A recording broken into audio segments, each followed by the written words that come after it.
Бүгін ерекше әдемі, өте епті, биік таулы аймақтарда мекендейтін жұмбақ жануар қар барысы жайында қызықты мәліметтер тыңдаңыздар.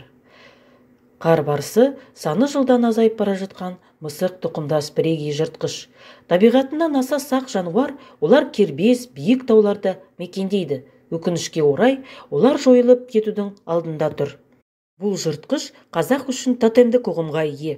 Жыртқыш орталық Азияның таулы қыраттарында көп кездеседі.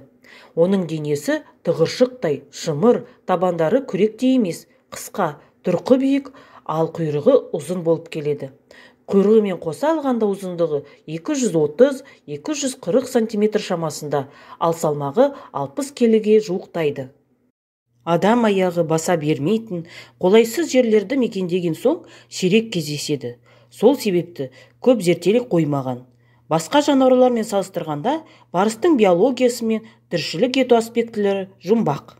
Қазақстаннан бөлек қар барысы Монғолия, Қырғызстан, Ресей, Пәкістан, Тәжікстан, Қытай, Үндістан, Бутан елдерінде кездеседі. Дүниежүзілік жабайы табиғат қорының дерегінше, жер бетіндегі қар барысының саны 3500-ден 7500-ге дейін есептеледі. Тағы 2000-ға жуығы әлемнің әр түкпіріндегі зообақтарында орналасқан.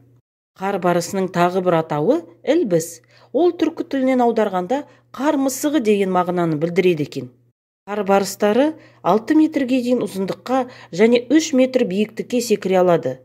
Қар барыстары бүгінгі күннің өзінде аз зерттелген. Себебі оларды мекендейтін ортасына жету қиын болғандықтан кез келген зерттеуді қиындатады. Қар барыстарының табаны қысқа әрі бұлшық етті, ал құйрығы ерекше ұзын. Ол қатты жүгірген немесе секірген кезде құйрығын тізгін ретінде пайдаланады. Бұл жануарлардың ең көп жүретін жері басын мәңгі қар басқан тасты тікбеткейлер мен қиялар. Қар барысы табылған ең биік жер теңіз деңгейінен шамамен 6 шақырым биік орналасқан. Қыста қар қалың түскенде барыс таудың орманды белдеуіне дейін төменге түседі. Барыс тұяқты жануарларды, әсіресе арқарды, таутекені, тау ешкілерін, еліктерді, ал құстардан ұлар мен кекіліктерді ұстап жейді. Қорегін негізінен іңірде немесе түнде аулайды. Қазақстандағы барыстың саны 180-200-дей. Олар негізінен Ақсу-Жабағалы, Алматы, Марқакөл қорықтары мен Алматы лепсі, Тоқты қорықшыларында мекендейді. Аулауға тыйым салынған, санының азайып кетуіне байланысты халықаралық және ұлттық қызыл кітапқа енгізілген. Қар барыстарының таутандары жылына 2 рет төлдейді. Қар барыстары адамдарға бірінші болып ешқашан шабуылдамайды. Бұл жануарлардың жүнінің түсінің арқасында қар басқан тауларда көзге түсе бермейді. Қар барыстарының қаншалықты ұзақ өмір сүретіні нақты белгісіз. Қазіргі зерттеулер олардың 20-25 жыл өмір сүретін айтады. Қар барыстары көшпелілер. Олар мыңдаған шаршы шақырым аумақты үнемі кезіп жүре алады.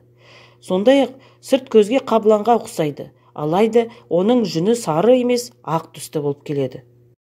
Барыстардың көмейінің ерекшелігіне байланысты ырылдап, мияулап ұлый алмайды.